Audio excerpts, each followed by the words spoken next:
So I'm here at the Empire Hotel in Rockhampton. Our first dish today is a Threadfin En Papillote. So what is En Papillote? It's pretty much cooking fish in a bag. We do some Asian flavors. We have some beautiful shiitakes here. We have some nice local green bok choy, fresh herbs, some nice kaffir lime leaves, which give that nice Asian texture to it. We'll just cut up a couple of vegetables first, and then we put it all together in the bag, and we cook it in the oven for about 15 minutes. We bake the fish, but at the same time we steam that fish, so it gives that all those nice flavors of the fish and the vegetables just stay in that bag. So what we do first here, we'll get the bok choy. We cut it all nice and fine. So most of the ingredients we have here today are sourced from local producers.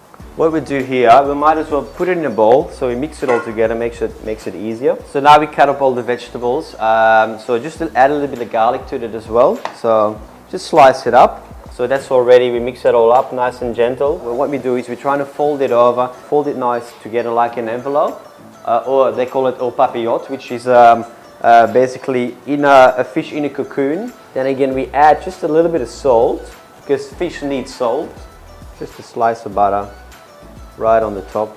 We have a little bit of fish stock, not much, just about a tablespoon, not much. Just put the fish on the right side of the sheet. Now we fold it over just like this, nice and easy. And what we do now is we just fold it maybe twice. We make an envelope out of it, or En Papillote they call it.